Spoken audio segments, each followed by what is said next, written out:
On to colleagues from GIZ now. Engel couldn't make it, but we're very lucky to have Voluntary here, who is in the Division of Agriculture, Fisheries and Food in GIZ. Yeah, thank you, Ian. Yeah, sorry that Engel could not make it because today to this panel we changed our name to GIZ, and this causes lots of discussion within the new GIZ, and he's someone on an upper level of management, so he has to be there. So sorry for that. I'm Bodo Richter. I'm working in the sector project Land Policy and Land Management in the headquarters of GIZ in Ashbourne, next to Frankfurt. And before I did that, I worked 4 years in Cambodia in land management project there, and 2 years in Mongolia, a little bit related to other topics. I try to be sharp on 5 minutes, and I think I can cut out of a lot of things I've heard already, and this is with regards to the challenges I want to mention. But there are a few to mention, I think.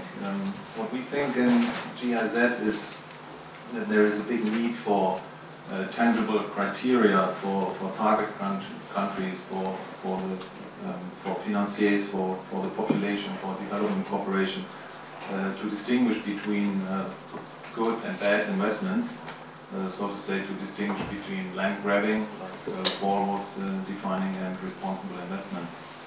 And these criteria are not yet existing, and so they're difficult to measure somehow. And challenges with regard to what GIZ is doing as an implementing agency. So with regard for development cooperation itself, I think the starting point is difficult for us. Sometimes it's international initiatives. We already heard from the FAO and from Klaus, but we are working also very much on the ground. So local activities, so international initiatives versus local activities. I think we need international initiatives like the voluntary guidelines and also the principles mentioned by Klaus, the right principles. But we need also some action on the ground and for realization of these principles, for example. And this is pretty much where GIZ is working in. Another challenge for us and for the topic of land grabbing is the lack of transparency and sometimes also the lack of political will within the partner countries we are working in. And as you know, we are working most of the time very closely to the governments or with the governments in the partner countries. But when it comes to tackle land grabbing, or like we name it, large-scale land acquisitions and leases, it comes to it comes to that point. 5 minutes are over. Or batteries are over. Sorry. It comes to that point that the governments don't really want to work with us on this point, and yeah, this is the point of political will, and this is very much due to corruption, of course, in the land sector, and maybe also to the fact that they have the fear to lose their sovereignty in deciding what they want to do with their land. And we made a rule out of that, and the rule is the larger the investments are, the larger the negative impact of the partners' objections to development work is. And another challenge we are facing is with regard to land grabbing, the cooperation with the private sector. I think we have to deal with the private sector, with the financing parties, and there's always the risks of reputational risks. On the one hand, of course, for the private sector, but on the other hand, for GIZ working or maybe be associated with the private sector, we are giving advice, or we plan to give advice. But we think, on the other hand, that is sometimes very easy to give that advice, because it's often a lack of information they face when they're doing their investments in more partner countries. Second point I want to talk about is the position of GIZ and the need for action a little bit. Our position with regard to land grabbing is that participation is a very big issue. So local population and civil society organizations at the national level, but also international levels, have the chance or need to have the chance to be involved and participate in the planning and in the negotiating and the implementing of the investments, which is happening in the partner countries. Securing land rights. This is one of the biggest issues. Let it be formal or non-formal, they have to be recognized and secured. And as a tool, for example, land use planning, we just developed a new manual of land use planning. Unfortunately, I did not bring it with me, but you can download it, I think. Can help for responsible decisions on land use and also on allocating concessions.